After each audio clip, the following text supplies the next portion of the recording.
History has this funny way of telling stories. It tends to sideline the people who don't quite fit the mold of their time. Today, we're going to pull back the curtain on someone absolutely essential, but who was hidden in plain sight. Think about it. We can all picture it, right? The 1963 March on Washington. You can almost hear Martin Luther King Jr.'s voice. That incredible "I have a dream" speech. It's one of those moments in history that feels so huge, so monumental. But here's the thing. A moment like that, it doesn't just happen. I mean, can you imagine the logistics? Getting 250,000 people to D.C. all peacefully? It took a genius, a true master organizer. So who was that person? Who was the real architect behind it all? And that's where our story really begins. Because the person who did all that, well, you've probably never even heard his name.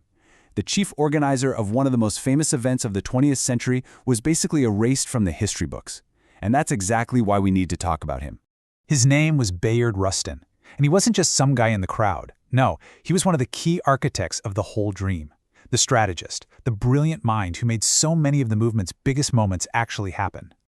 So, let's break down who this guy really was. He was a civil rights leader, a huge believer in nonviolent protest, and a top advisor to Martin Luther King Jr. But here's the part that's so central to his story, the reason he was hidden. He was an openly gay black man. And back then, that was seen as incredibly dangerous. And yeah, that's exactly why this incredible leader had to work from the shadows so often. So let's talk about what he was capable of, what he actually did. I mean, his resume is just staggering. He was the brain behind the March on Washington. He was a trusted advisor to Dr. King. He's the guy who introduced the ideas of nonviolent resistance, which he learned from studying Gandhi's movement. Seriously, his fingerprints were all over the civil rights movement. So that brings us back to the big question, right? If he was this important, this brilliant, why don't we all know his name? Why was he pushed into the shadows? And this really gets to the heart of it, the central conflict of his entire life. On one hand, you have this strategic genius, this master organizer. And on the other, the fact that he was openly gay in the 1960s. He was seen as a liability. His identity was used against him. Not just by the movement's enemies, but even by some people inside it who were afraid it would be a distraction. But here's the thing about Rustin. He refused to be erased.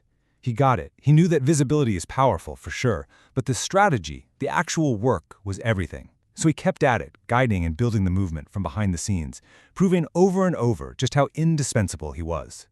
And his story is so important today because it completely shatters some of the biggest myths we have about that time in history.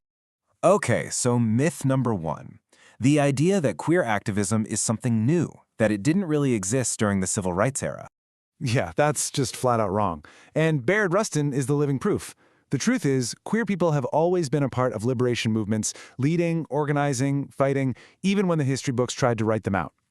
All right, myth number 2. This one's a little more personal. It's the idea that to make a difference, you have to hide parts of yourself. Shrink down to be more acceptable. Rustin's entire life is a giant nope to that idea. He insisted on living authentically, even when the world was telling him not to, and his story proves it. Real change comes from courage, not from trying to fit in.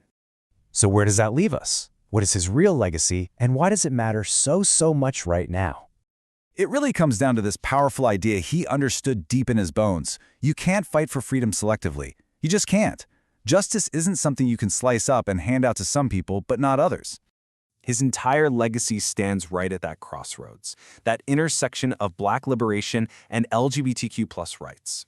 He's this incredible reminder that these fights aren't separate. They're connected. They're all part of the same big struggle for human dignity.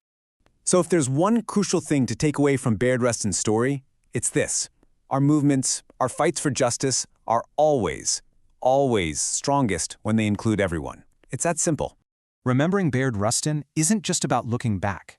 It's about recognizing all the architects who've been forced to work in the shadows.